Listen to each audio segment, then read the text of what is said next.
Abran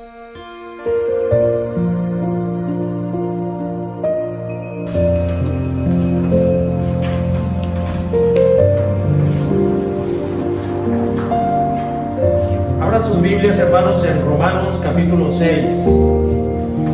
Libro de Romanos capítulo 6. Estamos continuando con las predicaciones expositivas sobre la carta del apóstol Pablo a los romanos, y hoy vamos a iniciar el capítulo número 6.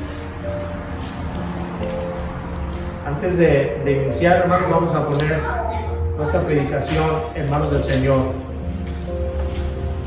Bendito Padre, gracias te damos, Señor, en esta mañana por darnos esta oportunidad de poder recibir tu bendita palabra. Ayúdanos, Señor, te rogamos a que todo aquello que tengas para nosotros sea únicamente, Señor, para glorificar tu nombre. Ayúdanos, Señor, a comprender tu bendita Escritura y que de esa manera nosotros podamos caminar en santidad, para que podamos nosotros en cada paso de nuestra vida reflejar aquello que tú has depositado, Señor, por amor tuyo en nuestros corazones. Pedimos, Señor, para que nos visites por medio de tu Espíritu Santo y de esa manera, Señor, podamos nosotros recibir la luz de tu Evangelio. Dame, Señor, a mí la sabiduría necesaria para poder explicar, Señor, aquello que tienes tú para nosotros en esta mañana.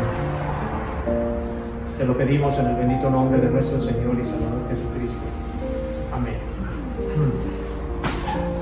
La santificación es aquel proceso continuo por medio del cual el hombre justificado se va consagrando cada vez más a Cristo. Eso es lo que es la santificación. O por decirlo de otra manera, cuando un hombre es justificado, su deseo de servir a su Señor cada vez es mayor, o al menos ese debería ser el deseo de todo aquel que ha sido justificado. Pero esto no solamente debe de quedarse como un simple deseo, sino que cuando ese deseo se hace realidad, es entonces cuando da muestras de que verdaderamente está creciendo la imagen de Cristo, y esto es a lo que se llama la santidad o la santificación. La santificación es uno de los elementos de la salvación. En el orden en que nosotros somos salvados se da de la siguiente manera. Primeramente hay una elección de parte de Dios, hay un llamamiento de parte de Dios, y luego por medio de la fe en el Señor Jesucristo nosotros somos justificados, somos redimidos del pecado en el cual nos encontramos nosotros esclavizados. A continuación nosotros vamos siendo santificados, somos santificados en el momento con una santificación inicial, pero después vamos siendo santificados progresivamente hasta llegar el momento en que nosotros vayamos a ser glorificados cuando estemos en la presencia de nuestro Señor. Ahora, la santificación se da de dos maneras. Hay una santificación inicial que se da cuando nosotros recibimos el Evangelio. El Espíritu Santo pone en nosotros fe para creer en Cristo, y en ese momento hay una santificación inicial. Se le llama también santificación posicional, porque en ese momento Dios nos quita de una posición en que estábamos de pecado y nos posiciona como santos. Por eso se le llama también una santificación posicional, porque ahí es donde Dios nos pone, Dios nos aparta y Dios nos pone ahí. Esa es la primera parte de la santificación. Y la siguiente parte es la santificación progresiva. La santificación progresiva es aquella santificación que todo creyente va practicando, va creyendo cada vez más y creciendo en la obra de nuestro Señor Jesucristo a través de toda su vida cristiana. Entonces, esas son las dos partes de la santificación. La inicial o posicional, donde Dios nos coloca en una posición santificada, y la progresiva, donde nosotros a través de nuestra vida cristiana vamos a ir creciendo en ella. Esta introducción que estoy dando acerca de lo que es la santificación nos sirve para desarrollar el tema que Pablo va a tratar en los siguientes 3 capítulos. El capítulo 6, el capítulo 7 y el capítulo 8 nos hablan acerca de la santificación. Ya vimos nosotros en los primeros capítulos cómo Pablo nos habla primeramente acerca de nuestra condición de pecadores, cómo nos dice Pablo acerca de que no hay salvación fuera de Cristo. Posteriormente nos habla Pablo acerca de cómo nosotros somos justificados por la fe únicamente.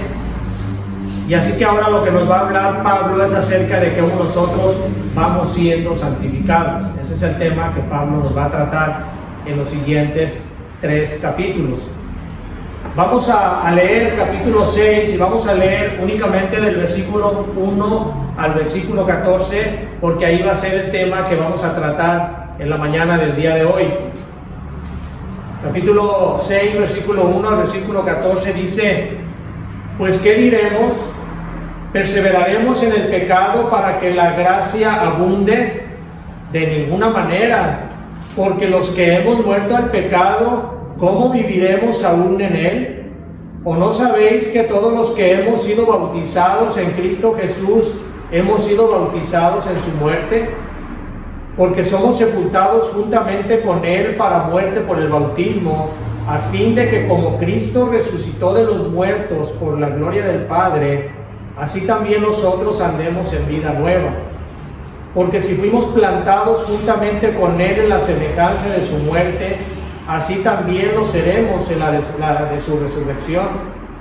Sabiendo esto, que nuestro viejo hombre fue crucificado juntamente con él, para que el cuerpo del pecado sea destruido, a fin de que no sirvamos más al pecado.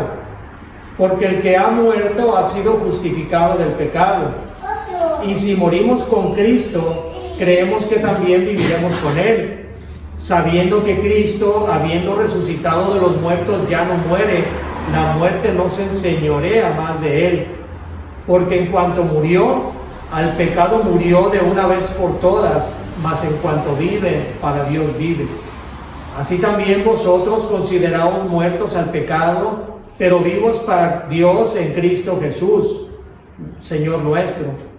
No reine pues el pecado en vuestro cuerpo mortal, de modo que lo obedezcáis en sus concupiscencias, ni tampoco presentéis vuestros miembros al pecado como instrumentos de iniquidad, sino presentaos vosotros mismos a Dios como vivos de entre los muertos, y vuestros miembros a Dios como instrumentos de justicia. Porque el pecado no se enseñoreará de vosotros, pues no estáis bajo la ley, sino bajo la gracia. Cuando vimos el capítulo número 5, y específicamente en el versículo 20, Pablo ya había expresado la razón por la cual Dios nos dejó su ley escrita.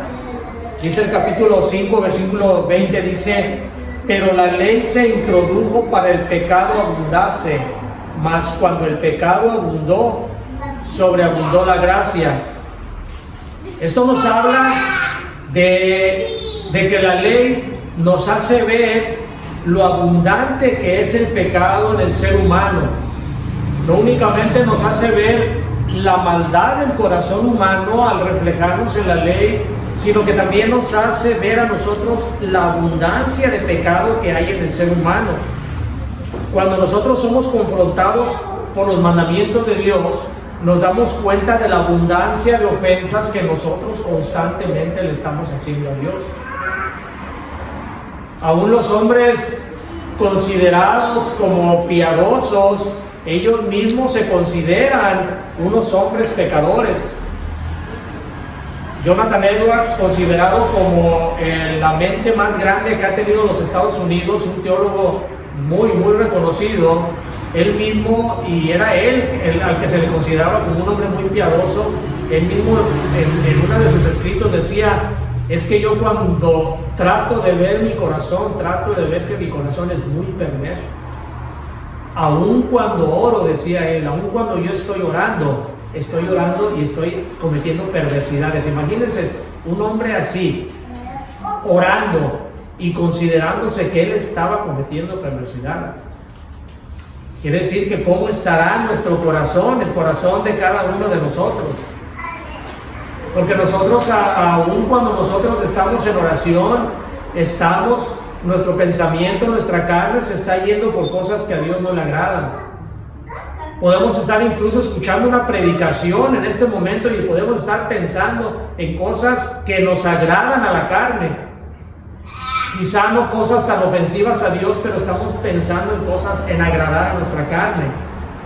Por eso cuando se habla aquí de que la ley se introdujo para que el pecado abundase, es para que nosotros nos diéramos cuenta de la abundancia del pecado que hay en nuestro corazón.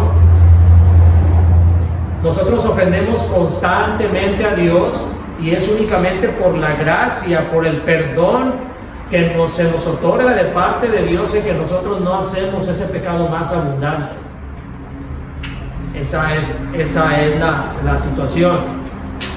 En una ocasión llevaron a juicio a un criminal nazi de la Segunda Guerra Mundial y uno de los, estando en el tribunal, llevan como testigo a uno que había estado en un campo de concentración de pequeño, ya había pasado los años y él había estado en el campo de concentración, a un judío. Y dicen que cuando al judío lo pusieron enfrente del hombre para que declarara si era él el hombre que los había torturado, dice que el hombre no pudo continuar más y se dio la media vuelta y llorando se salió de allí. Cuando le preguntan a este hombre y le dicen que por qué había llorado, que si había recordado todos los tormentos que les había hecho este hombre a él y a todos los de ahí, y esa era la razón de su llanto, dijo no. Dice, la razón de mi llanto es que cuando yo vi a este hombre y recordé todas las maldades y atrocidades que había hecho, me quedé pensando que yo podía tener también una situación igual a mí. Mi corazón es tan malo que si yo no tuviera una restricción de parte de Dios, yo también hubiera podido cometer los mismos actos que él. Y es por eso que el Señor se refiere siempre a que en nuestro corazón está la maldad. Él por eso decía que los pecados no solamente eran cuando nosotros los cometíamos físicamente, sino que se daban únicamente en nuestro corazón. Porque si nosotros tuviéramos la oportunidad muchas veces de hacerle daño a alguna persona, físicamente lo haríamos. Porque la gente se detiene de cometer actos pecaminosos no porque glorifiquen a Dios con eso que están haciendo. Se detienen a cometer actos pecaminosos para no ser detenidos por la autoridad o para no ser descubiertos por las personas. Pero dentro de su interior, el ser humano, cuando no ha sido redimido, es tendiente a cometer actos de mucha crueldad. Aún nosotros ya que hemos sido transformados en nuestra vida de pecado, tenemos nuestra condición de la carne y tendemos a cometer los pecados. No estamos exentos de eso. Por eso les hablaba de que uno de los pasos, ya el último paso para nosotros, será la glorificación, donde ya estaremos a la imagen de Cristo y ya no cometeremos pecado. Mientras tanto, si bien hemos sido restaurados en nuestra vida espiritual, nuestra carne ahí está y estamos cometiendo constantemente pecado. Ahora, ante esta declaración que hace el apóstol Pablo en el versículo 20, donde dice: pero la ley se introdujo para que el pecado abundase, mas cuando el pecado abundó, sobreabundó la gracia. Ante esta declaración, Pablo se hace una pregunta retórica. Y dice en el versículo 1 del capítulo 6, dice: ¿qué pues diremos? ¿Perseveraremos en el pecado para que la gracia abunde? Lo que está diciendo aquí el apóstol Pablo es: entonces debemos de concluir nosotros con esto, que debemos de pecar más para que Dios nos perdone más. Es lo que está haciendo es una pregunta retórica. Y él mismo se contesta: de ninguna manera. Y la palabra de ninguna manera, en el original, en el griego, tiene una expresión más fuerte como diciendo, eso ni se les ocurra pensar. Esa es la expresión que da en griego. Nosotros a lo mejor podemos decir de ninguna manera, y se puede hacer alguna manera ligera, pero la expresión que da en griego es ni se les ocurra pensar que puede ser así. O como dice una versión, por supuesto que no. Dice, porque los que hemos muerto al pecado, ¿cómo viviremos aún en él? El apóstol Pablo ya había tratado anteriormente con esta interpretación que erróneamente algunos creían en cuanto a que para que la gracia de Dios resaltara era necesaria una abundancia de pecado. El apóstol Pablo en el capítulo 3, acompáñenme al capítulo 3. Capítulo 3, versículos 7 y 8. Y quiero que ustedes lo vean en sus Biblias, el versículo 7 y el 8, y yo se los voy a leer en la versión Dios habla hoy, porque tiene una manera más sencilla de interpretarlo. Si nosotros vemos el capítulo 7, dice, capítulo 3, versículos 7 y 8 dice, pero si por mi mentira la verdad de Dios abundó para su gloria, ¿por qué aún soy juzgado como pecador? ¿Y por qué no decir cómo se nos calumnia, como algunos cuya condenación es justa afirman que nosotros decimos, hagamos males para que vengan bienes? Así dice la versión Reina Valera 60. Pero la versión Dios habla hoy dice de la siguiente manera. Dice, pero si mi mentira sirve para que la verdad de Dios resulte todavía más gloriosa, entonces ¿por qué a mí se me juzga como pecador? Está como diciendo, ¿por qué se me está juzgando a mí como un pecador? Como veíamos en la clase de la mañana de Faraón, que decíamos que Dios había endurecido al Faraón, entonces ¿por qué se le juzgaba? Así lo mismo aquí está preguntándose, haciendo la pregunta, ¿por qué a mí se me juzga como pecador? En tal caso, dice el versículo 8, en tal caso, ¿por qué no hacer lo malo para que venga lo bueno? Y dice el apóstol Pablo, esto es precisamente lo que algunos, para desacreditarme, dicen que yo enseño, pero tales personas merecen la condenación.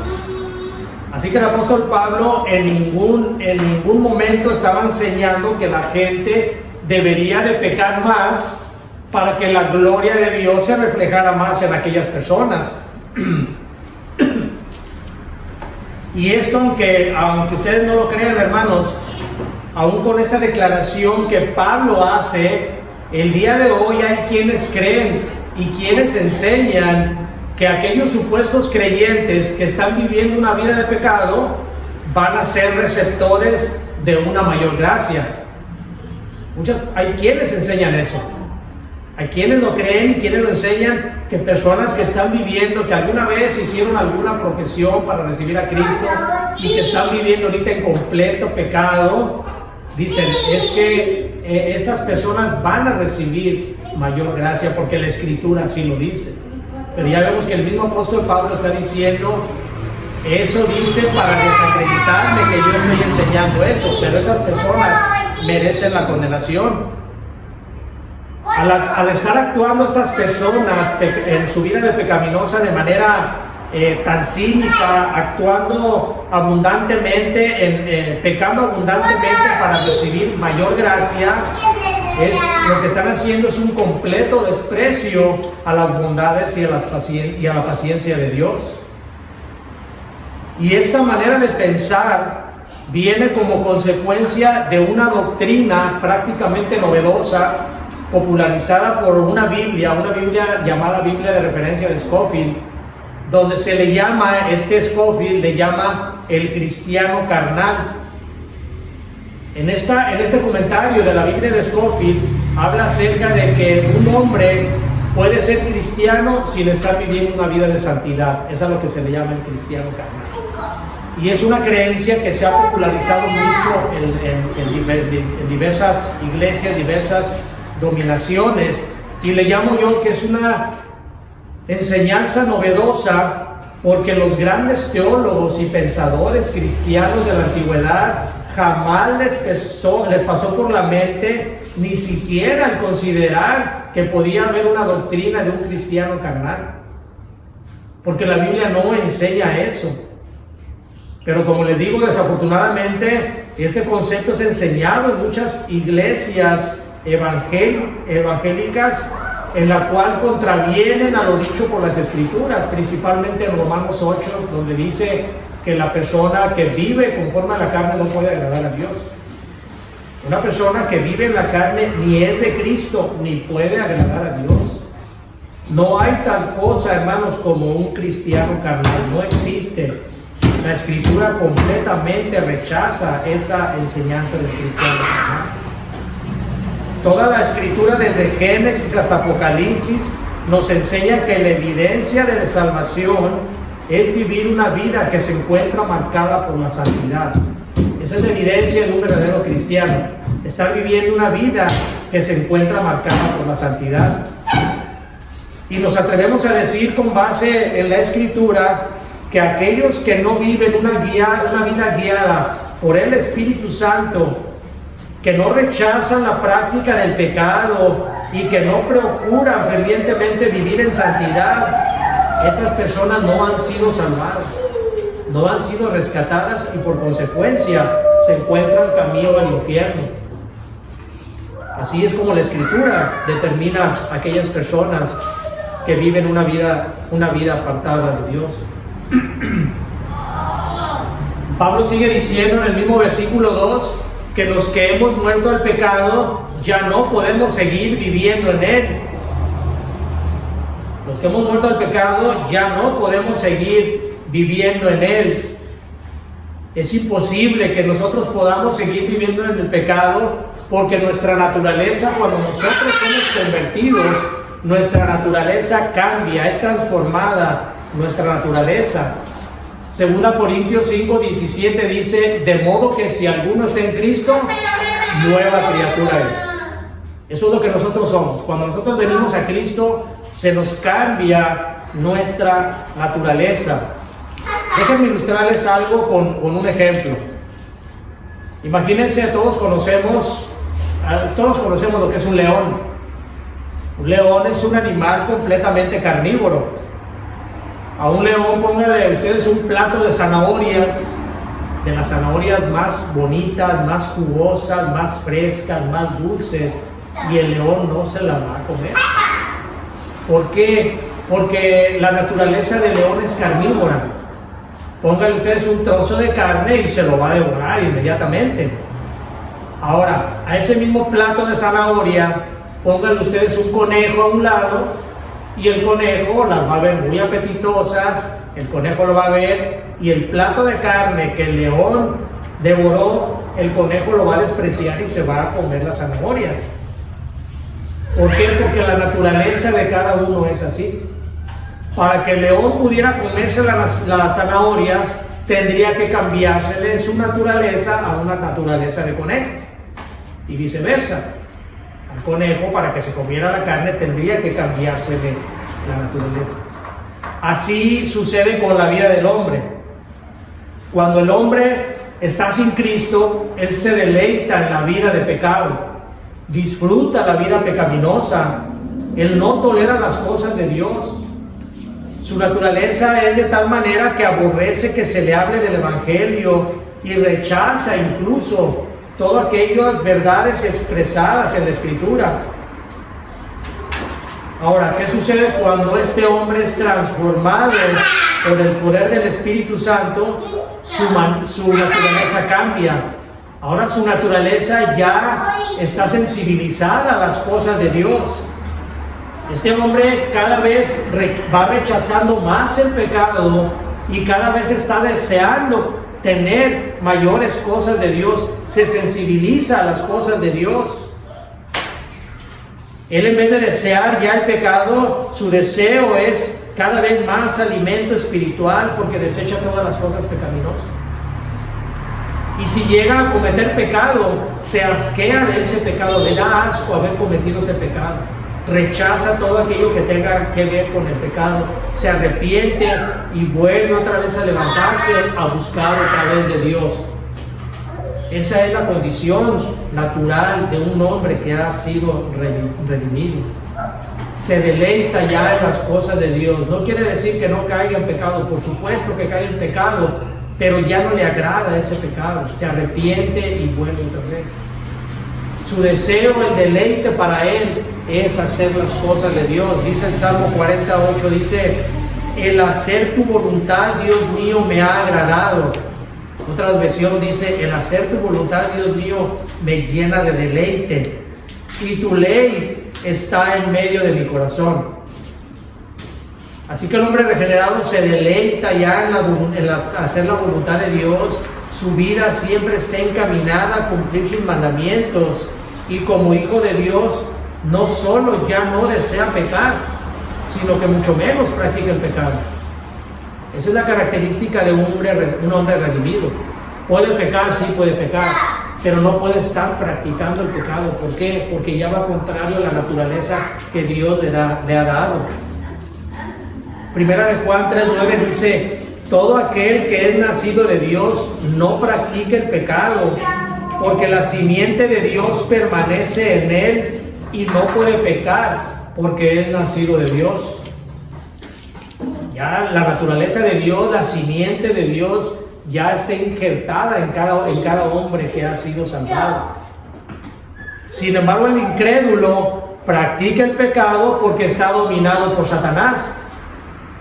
Dice Juan capítulo 8:44, el Señor le dice a sus detractores, les dice: ustedes pertenecen a su padre el diablo y hacen lo que su padre les manda.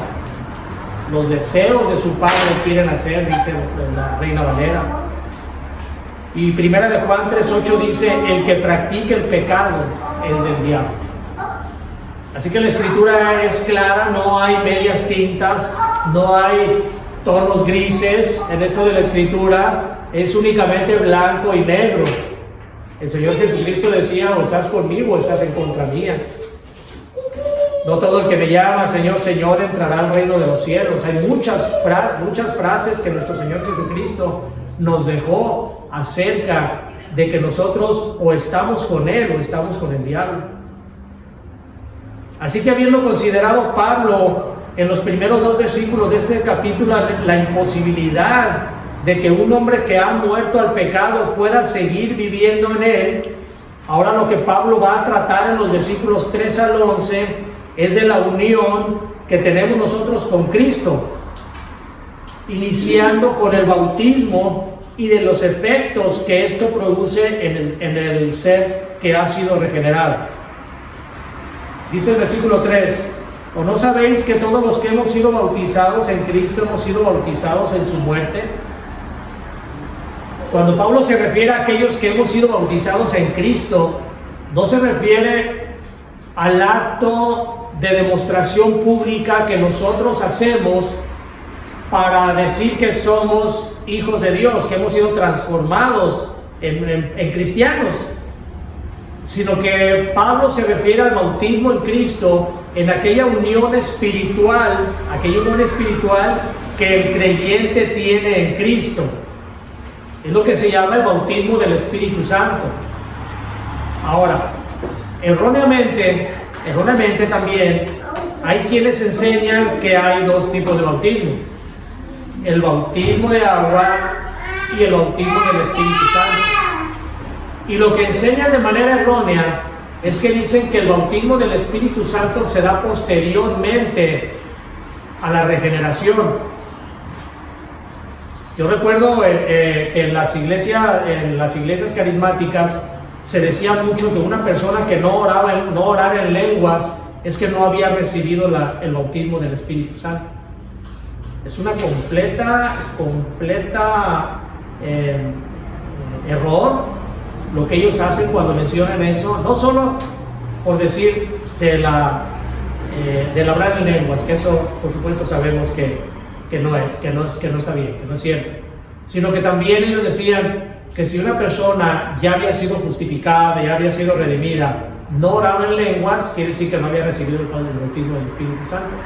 El bautismo del Espíritu Santo será cuando nosotros somos salvados, creemos en nuestro Señor Jesucristo y en ese momento nosotros somos regenerados. Ese es el bautismo del Espíritu Santo, que no tiene que ver con expresiones raras como se dan en algunas iglesias que dicen: ven para que recibas el Espíritu Santo, les imponen manos, la persona empieza a temblar, se empiezan a aventar al suelo, empiezan a brincar y a hacer muchas cosas que no tienen nada que ver con lo que es el bautismo del Espíritu Santo.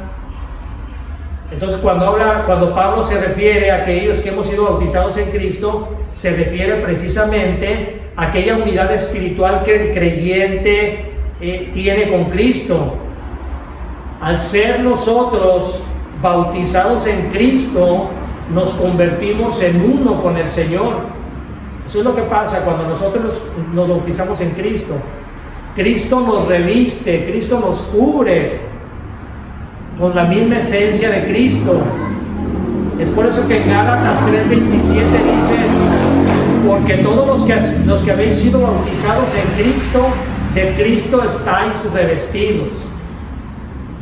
Lo que se refiere es que cuando nosotros somos bautizados en Cristo, recibimos el Espíritu Santo, nosotros nos hacemos de un mismo espíritu con el Señor.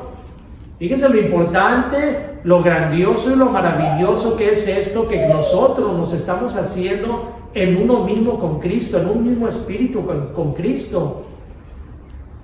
Es por eso que nosotros, el gran pecado que nosotros, o los pecados que nosotros cometemos, es por eso que son las ofensas tan grandes que hacemos, porque nosotros estamos revestidos con Cristo.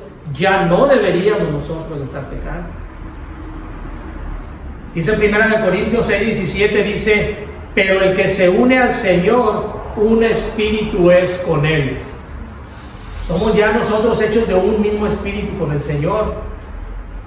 Al ser sumergidos nosotros, ahora nos sigue hablando aquí el apóstol Pablo, dice en el versículo 4: porque somos sepultados juntamente con Él para muerte por el bautismo, a fin de que como Cristo resucitó de los muertos por la gloria del Padre, así también nosotros andemos en vida nueva. Cuando nosotros somos sumergidos en el agua, y que de hecho así debe de ser el bautismo, porque la palabra baptizo quiere decir sumergir. No es el bautismo como lo hacen los presbiterianos, la Iglesia Católica, que es por aspersión.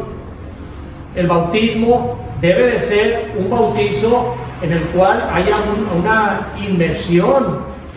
¿Por qué? Porque esto es precisamente lo que simboliza lo que Pablo va a tratar adelante. Cuando nosotros somos sumergidos entonces en el agua, simboliza que nosotros hemos sido muertos y resucitados en Cristo. Es por eso que así debe de ser el bautismo. Un muerto se entierra completamente, se sepulta. A un muerto no se le echa tierrita y se le deja. Entonces por eso lo que hace esto, el simbolismo, es que nosotros somos muertos al pecado y somos resucitados en Cristo. Al ser sumergidos nosotros, somos bautizados en su muerte, somos identificados con Cristo en cuanto a que nosotros también morimos al pecado, y cuando somos levantados del agua, nos identificamos en su resurrección para andar en vida nueva. Esto es lo que Pablo nos está hablando aquí. Nuestro viejo hombre, nuestra vieja naturaleza fue crucificada juntamente con Cristo en la cruz del Calvario, para que nuestro cuerpo de pecado fuera destruido, a fin de que nosotros ya no fuéramos más esclavos del pecado. Nosotros en ese momento fuimos redimidos de la esclavitud del pecado. Así que nosotros, habiendo muerto al pecado y siendo justificados por Cristo, entonces ahora podemos vivir en Él y Él en nosotros. Eso es lo que nos habla la Escritura. Nosotros vivimos en Cristo, nuestro yo está escondido en Cristo. Es por eso que nosotros, ante la presencia de Dios, Dios no nos ve a nosotros como nosotros somos, porque nosotros estamos escondidos en Cristo. Dios nos ve a nosotros viendo a su Hijo Jesucristo. Por eso es por lo que nosotros podemos tener acceso al Padre. De otra manera no pudiéramos hacerlo. Gálatas 2:20 dice: con Cristo estoy juntamente crucificado y ya no vivo yo, mas vive Cristo en mí. Ahí estamos nosotros, en Cristo. Hemos sido crucificados nosotros junto con Cristo en la cruz del Calvario, y ya nosotros ya no debemos de vivir nosotros, sino que ahora debemos de vivir en Cristo. Cristo, con su resurrección, sigue hablando el apóstol Pablo del mismo tema ya, del tema de muertos al pecado, y entonces nos habla acerca de que Cristo, con su resurrección, venció a la muerte y al pecado.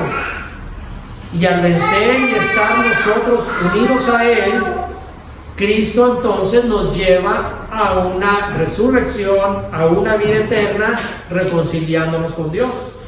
Eso es lo que ocurre.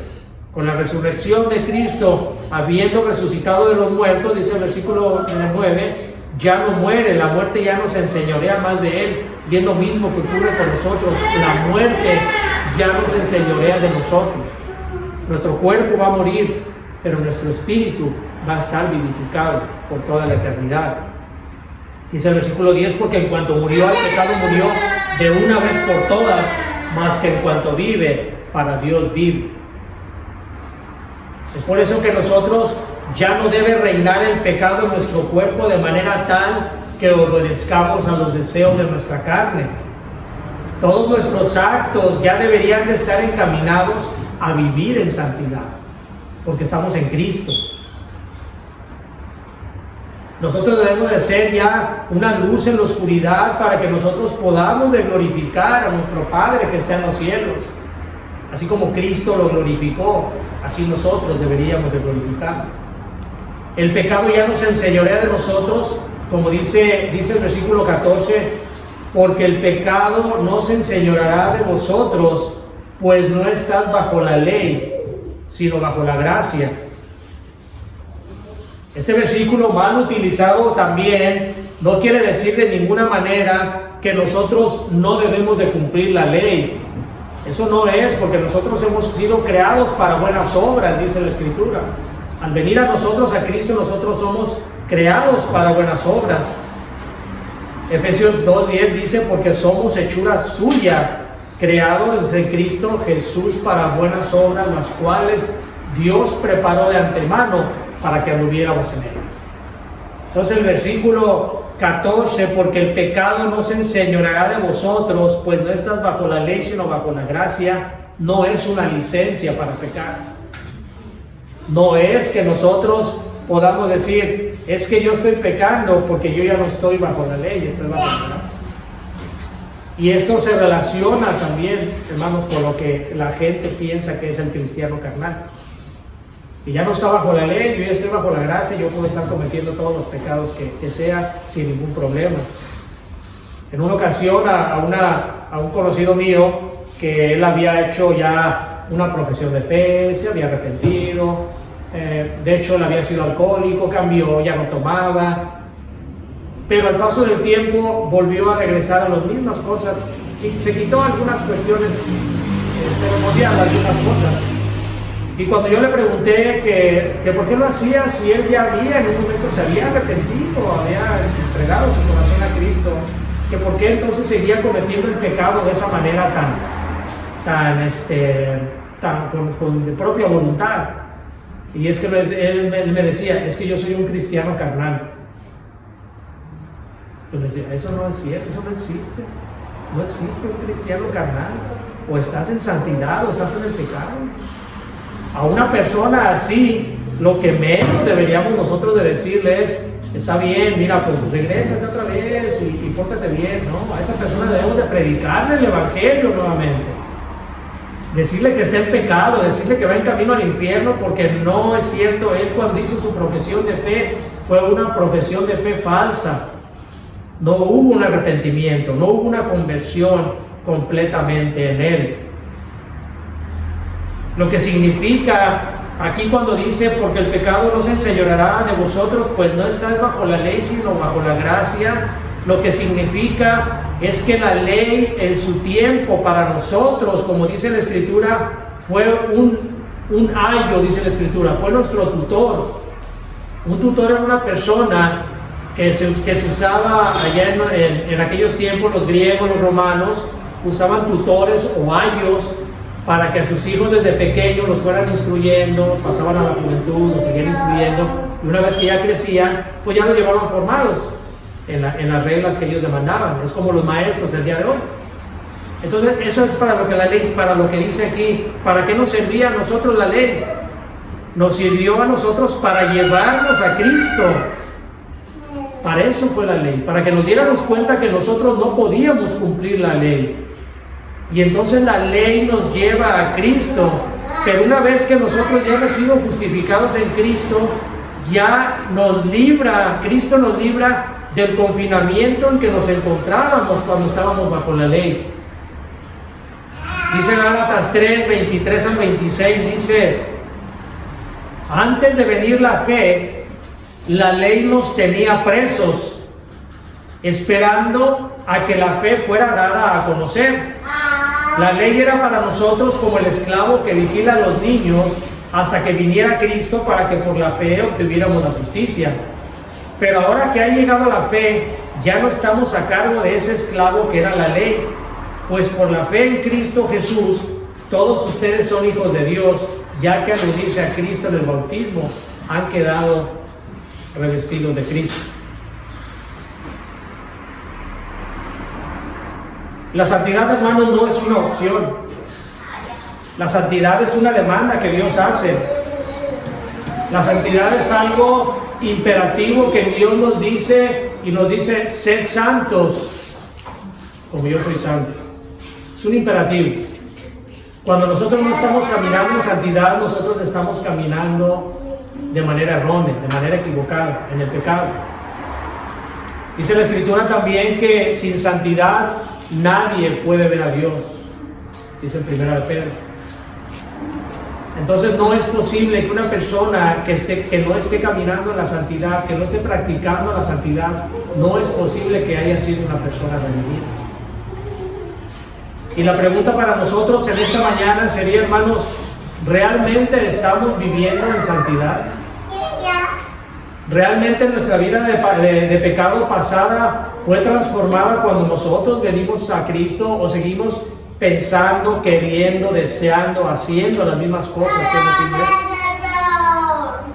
¿Hemos realmente nosotros crucificado nuestra carne de pecado y resucitado a una vida nueva en Cristo? ¿Glorificamos nosotros a Dios con nuestros actos que cometemos día a día? ¿Estamos realmente reflejando aquello que Dios puso en nuestro corazón?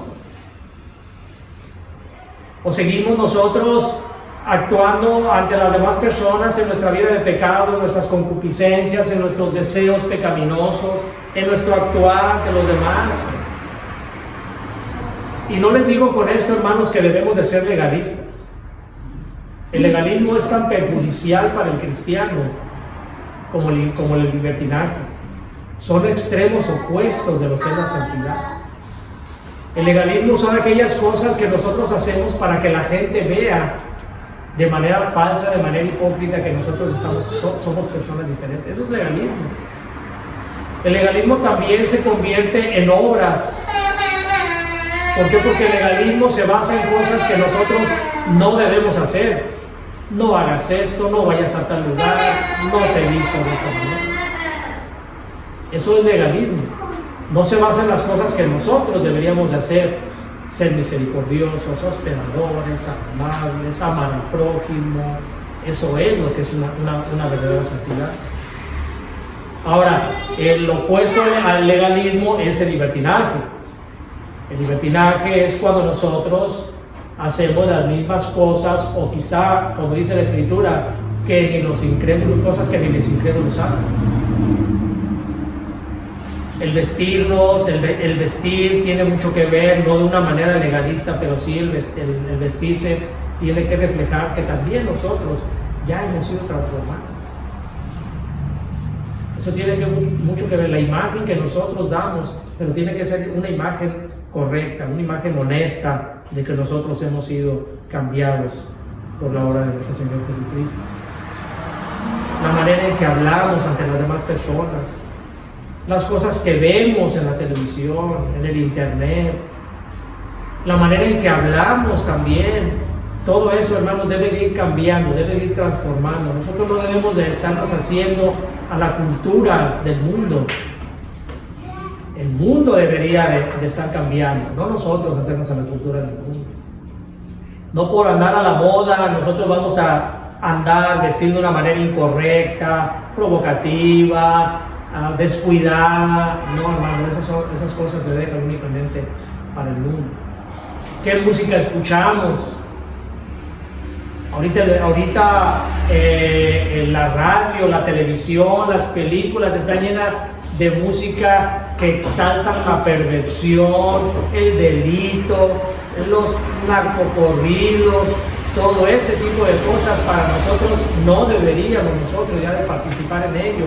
No importa que se burlen de nosotros, Cristo fue perseguido y Él dijo que nosotros íbamos a ser perseguidos por causa de Él. Debemos nosotros también de glorificar su nombre.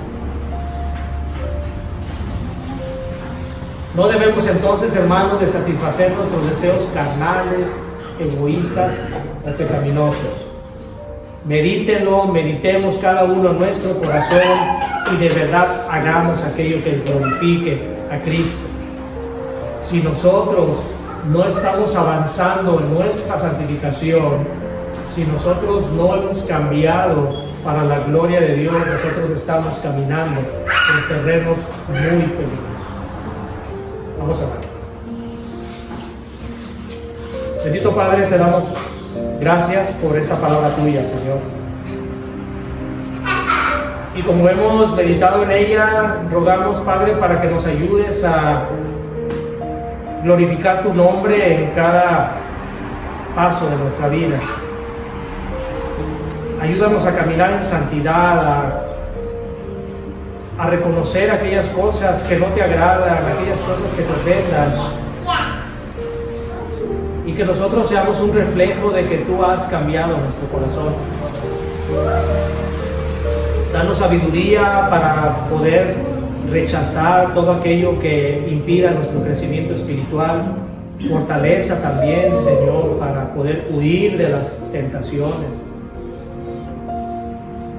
Que de la manera en que nosotros hemos muerto al pecado y resucitado con Cristo, y de la manera en que nosotros hemos estado unidos a Él en un mismo espíritu, de la misma manera busquemos siempre ser imitadores de Cristo. Ayúdanos, Señor, ayúdanos, te lo pedimos en el bendito nombre de Jesús. Amén.